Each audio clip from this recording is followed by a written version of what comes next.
एक फूल की चाह है ना, एक फूल की चाह यानी एक फूल की इच्छा। ठीक, इस शीर्षक का मतलब है कि एक फूल की इच्छा। ठीक, अभी पाठ जो है एक पात्र है, इसमें सुखिया जो कि एक महामारी के चपेट में आ जाती है। लोग कहते हैं ना कि चलो अब आपका अंतिम समय निकट आ गया है, तो आपकी इच्छा क्या है, अंतिम इच्छा क्या है बताइए, है ना। तो यहाँ पर भी लेखक ने सुखिया की एक अंतिम इच्छा को पूछा है और उसने एक फूल की इच्छा जताई है कि मुझे माँ के चरणों में चढ़ा हुआ एक फूल की इच्छा है ना। तो इसीलिए इस शीर्षक का अर्थ हुआ एक फूल की चाहत, एक फूल की इच्छा। ठीक है, कौन बताएगा इसके कवि कौन है?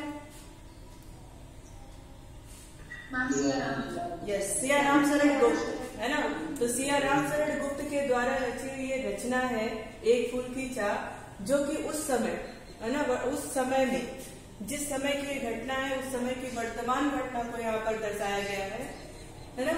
उन्होंने एक मतलब महामारी फैली हुई थी, उस महामारी में एक लड़की थी सुखिया, और वो छोटे कास्ट की थी, है ना, दलित वर्ग की थी जो, और उस जमाने में छुआछूत का अभी भी है लेकिन कुछ हद तक कम है, बहुत हद तक कम है ना। लेकिन उस समय बहुत बड़ी बात होती थी, लोग अपने बराबरी में बैठाते नहीं थे और उनके लिए एक दायरा था। आपने वो देखी होगी एक सीरियल भीमराव अम्बेडकर की जीवनी के बारे में सुना होगा, पढ़ा है? तो भीमराव अम्बेडकर को संविधान लिखने की जरूरत और कुछ नियम लिखने की जरूरत क्यों पड़ी? इसी वजह से पड़ी, लोगों की मानसिकता को बदलने के लिए पड़ी थी, है ना। तो उस समय दलित वर्गों को यानी निम्न वर्ग के लोगों को और छुआछूत जैसी स्थिति बहुत भयंकर तरीके से लोगों को ग्रसे हुए था, जकड़े हुए था। तो उस समय जो इस पाठ में जो सुखिया का जिक्र हुआ है वो दलित वर्ग से थी, निम्न वर्ग से थी, और उस समय के वर्तमान समय में, उसके समय में जो महामारी फैली हुई थी उसकी चपेट में वो आ गई थी, है ना। तो जब चपेट में आ गई थी तो उसके पिता उसको जब देखते थे तो उससे चाहते थे कि भाई ये कुछ बोले, तो उसकी एक इच्छा सिर्फ थी कि माँ के चरणों में चढ़ा हुआ एक फूल उसको प्रसाद के रूप में मिल जाए। अब हम लोग देखते हैं, तो उसी पर ये रची हुई कविता है, सियाराम शरण गुप्त ने उसी पर आधारित ये कविता लिखी हुई है। कविता बहुत बड़ी है पर उसका कुछ अंश आपके इस पाठ में दिया हुआ है। ठीक, तो देखो, उद्वेलित कर अश्रु राशियां हृदय चताए धधकाकर, महामारी प्रचंड हो फैल रही, महामारी प्रचंड हो फैल रही थी इधर करे उद्वेलित कर अश्रु राशियां। यहाँ पर उद्वेलित का मतलब क्या होगा, कौन बताएगा?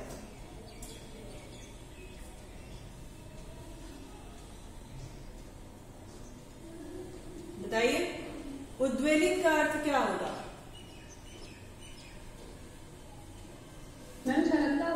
छलकता हुआ, है ना, आंखों से आंसू जो है ना, तो अब आंख के अंदर ही तो नहीं रहता ना, बाहर जब जैसे पलकें झपकती हैं तो उद्वेलित कर आंखों से अश्रु राशियां बह रही थी और हृदय चिताए धधकाकर, और हृदय में, है ना, एकदम चिताओं की आग जैसे धधक रही थी, चारों तरफ हाहाकार मचा हुआ था, चारों तरफ कहीं से रोने की आवाज, कहीं से चिताएं जलने की आवाज, महामारी प्रचंड हो।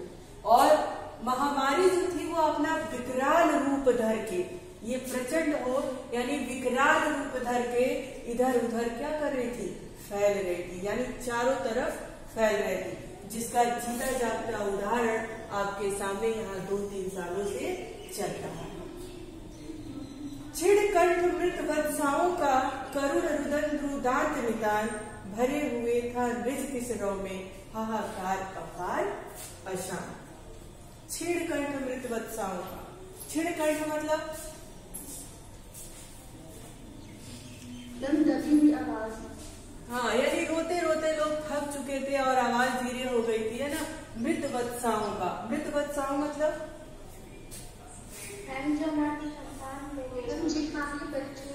हाँ, उस माओ के लिए कहा गया है कि जिन माओ ने अपने बच्चों को, अपने संतान को खो दिया है, करुण रुदन दुर्दांत नितान, उनका दुख, उनका रोना बहुत ही नितांत था, है ना।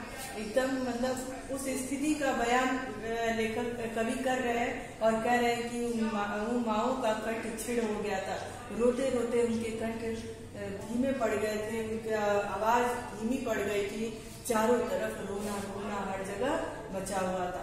भरे हुए था निज किस रौ में हाहाकार अपार अजान। निज किस रौ क्या है, इसका मतलब क्या होगा?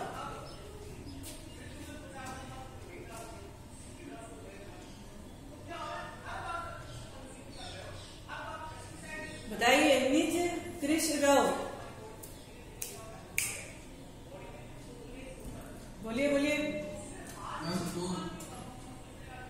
श्रेया, कौन बोला शोक? शोक, अच्छा। Shreya, yes ma'am. क्या होगा निज कृष रव?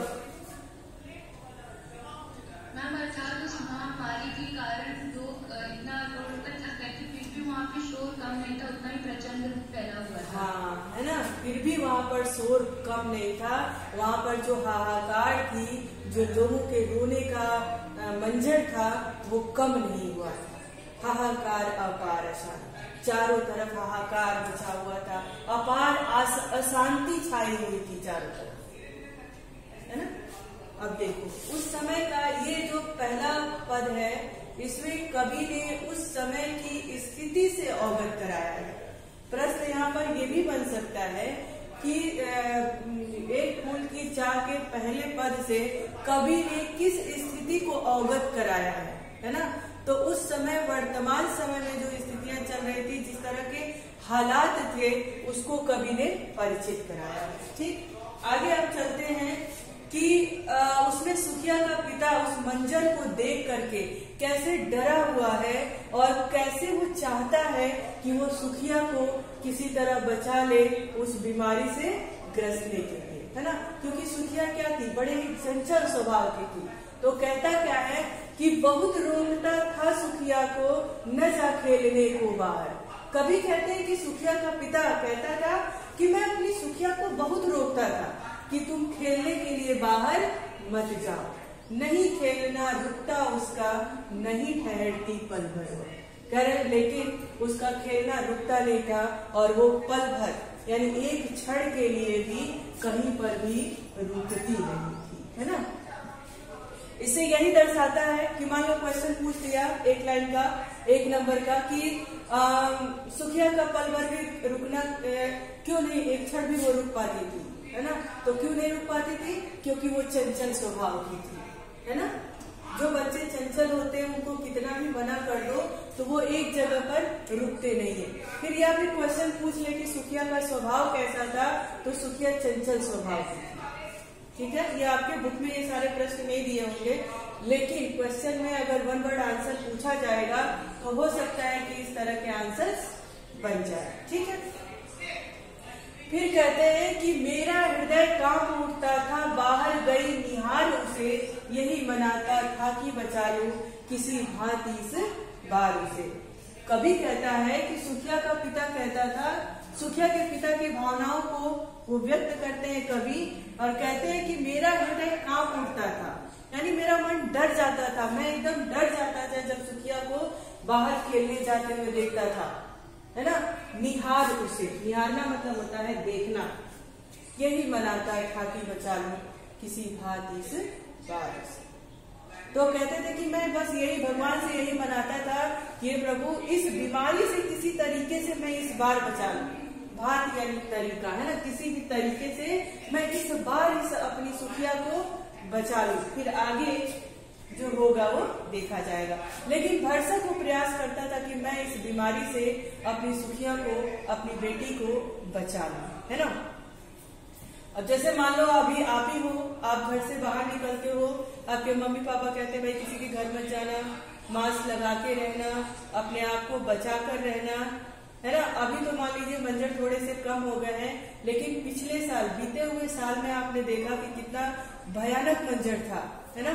तो जैसे ही आप घर के बाहर जाते होंगे, लोगों से मिलते जुलते होंगे, तो आपके माँ बाप आपके लिए चिंतित होते होंगे और आप अपने पेरेंट्स के लिए चिंतित होते होंगे। था कि नहीं ऐसा क्लास? ऐसा ही मंजर था ना।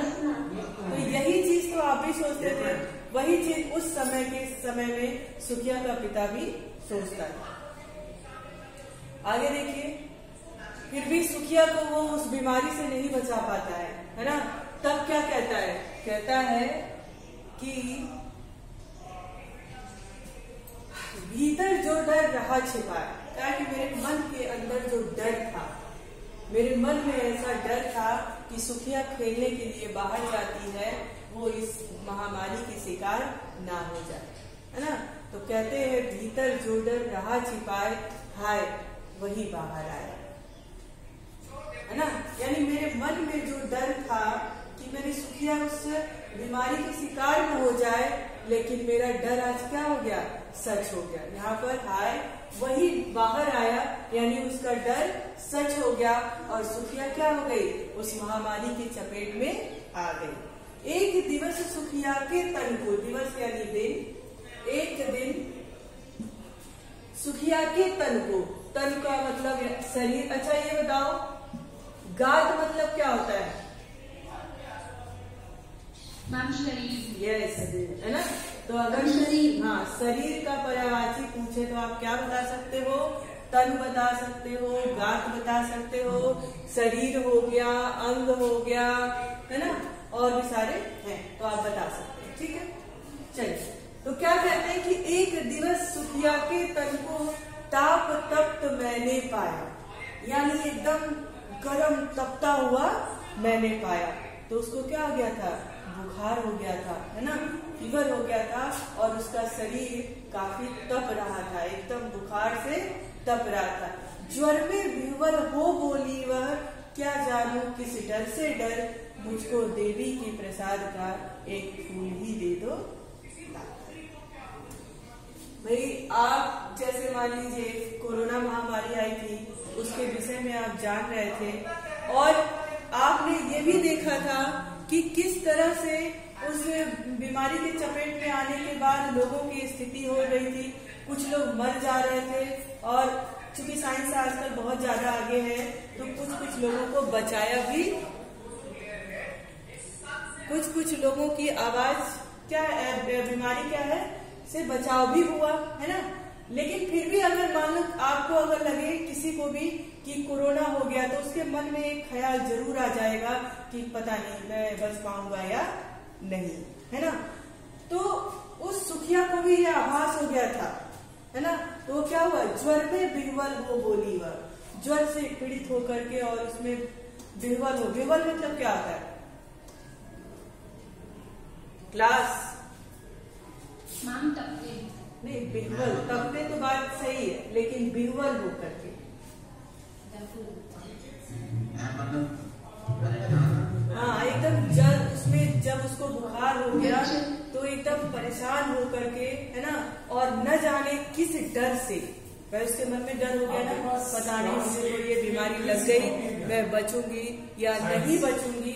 उस डर से उसने क्या किया, चलो पता नहीं मेरी जिंदगी में क्या होगा और मुझे एक देवी के, तो उसने एक इच्छा जाएगी कि मुझे देवी के चरणों में चढ़ा हुआ एक प्रसाद ही फूल के रूप में, एक फूल ही प्रसाद के रूप में ला करके दे दो न। वो इस बात से डर रही थी कि अब तो मुझे इस महामारी ने अपने आगोश में ले लिया है, पता नहीं मैं जिंदा बचूंगी या नहीं, है ना। और उसके मन में हमेशा से इच्छा रही होगी, तभी उसने उसको अपनी अंतिम इच्छा बनाई कि भगवान के चरणों में चढ़ा हुआ एक प्रसाद मुझे एक फूल प्रसाद के रूप में ही ला करके दे दो, है ना।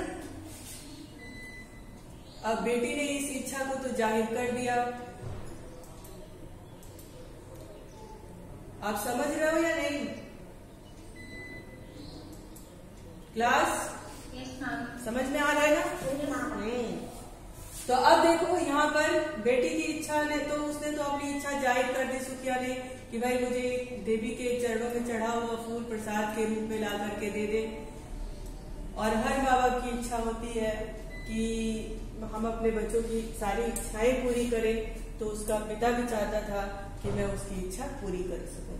अब वो देखो उस महामारी के आगोश में आ गई तो उसके शरीर का, उसके स्वास्थ्य का कैसा हाल रहा ये यहाँ पर बताया जा रहा है। तो कह रहे कि क्रमशः छिड़ हो आया। क्रमशः मतलब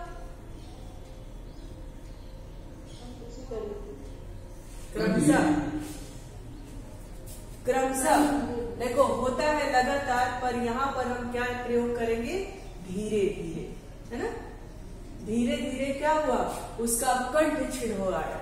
यानी जो लड़की एकदम चंचल थी, चहकते हुए बोलती थी, वो बुखार से तपते हुए उस बीमारी के आगोश में आते आते क्या हो गई, कमजोर हो गई। उसका कंठ भी छिड़ हो गया, यानी उसका कंठ भी कमजोर हो गया। उसके मुख से जो आवाज निकलती थी वो भी धीरे धीरे हो गई। शिथिल हुए अवयव सारे, और शरीर के जो भी अंग थे, उसके जो भी इंद्रियां थी, वो भी क्या हो गई, शिथिल होने लगी, कमजोर पड़ने लगी। और उसको इस तरह से देख करके, है ना, दिन प्रतिदिन उसकी हालत बिगड़ती हुई देख करके उसका पिता क्या करता है, नया नया कोई उपाय सोचता है कि मैं किस तरह से इसको बचा लूं, है ना। तो उसका पिता क्या कहता है, कभी कहते हैं, उसके पिता की भावनाओं को यहाँ पे दर्शाया उन्होंने, और कहते हैं कि बैठा था नौ नौ उपाय की चिंता में मैं मन मारी। नौ नौ यानी कोई तो नया नया, कोई तो तरीका मिल जाए जिससे मैं अपनी सुखिया को बचा लूं। चिंता में मैं मन मारे, जान सका न प्रभात सजग से, हुई अलस कब दोपहरी, स्वर्ण घनों में कब रवि डूबा, कब आई संध्या गहरी, है ना।